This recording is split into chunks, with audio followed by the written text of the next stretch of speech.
இது ரொம்ப ஆச்சரியமான விஷயம். 1970 அந்த நாட்டினுடைய தேர்தலை 15 மாசம் முன்னாடி கொண்டு வர்றான். இந்த ஒன் கண்ட்ரி ஒன் எலெக்ஷன் நம்ம பேசுறோம் இல்லைங்களா, அது வரைக்கும் ஒன் கண்ட்ரி ஒன் எலெக்ஷன் தாங்க இந்த நாடு போச்சு. அந்த ஒன் கண்ட்ரி ஒன் எலெக்ஷன் அப்படிங்கிறது எப்ப மெயினா மாறுச்சுனாங்க, 1970 இந்திரா காந்தி அம்மையார் 15 மாதங்களுக்கு முன்பு நாட்டினுடைய பாராளுமன்ற தேர்தலை ப்ரீபோன் பண்ணி கொண்டு வர்றாங்க. அதான் 71 இந்திரா காந்தி அம்மா அந்த ஆட்சிக்கு வர்றாங்க. ஏன்னா அவங்க வந்து எலெக்ட் ஆகல, நான் எலெக்ட் ஆகி ஜெயிச்சு வரணும் அப்படிங்கிறதுக்காக அந்த வேலையை செய்யறாங்க.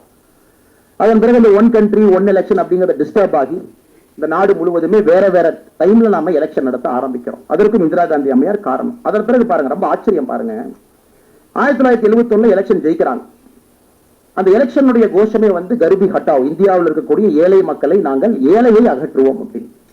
அவங்க செஞ்ச முதல் வேலை ஹரியானாவுடைய முதலமைச்சர் பன்சிலால் இருக்கிறார். பன்சிலால் அவங்க வந்து சஞ்சய் காந்தியினுடைய நெருங்கிய நண்பர்.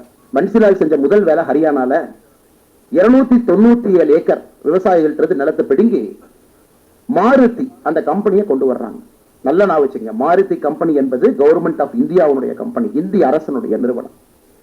அதை விவசாயிட்டு நிலத்தை பிடுங்கி கம்பெனி கொண்டு வர்றாங்க. சரி, கம்பெனி நிலத்தை பிடுங்குறாங்க, கம்பெனி கொண்டு வர்றாங்க, அது கூட மன்னிச்சுக்கலாம் விடுங்க, நாட்டுக்காக ஒரு தொழிற்சாலை கொண்டு வர்றாங்க. அந்த கம்பெனியினுடைய முதல் மேனேஜிங் டைரக்டர் யாரு தெரியுங்களா? அந்த கம்பெனியினுடைய முதல் மேனேஜிங் டைரக்டர் இந்திரா காந்தி அம்மையாருடைய பையன் சஞ்சய் காந்தி. 2 ஆண்டு காலம் மாருதி நிறுவனத்தினுடைய தலைவராக, மேனேஜிங் டைரக்டராக 2 ஆண்டு. சரி விடுங்க.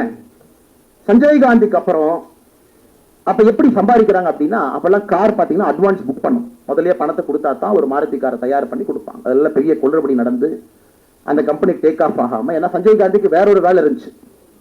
He was busy sterilizing people.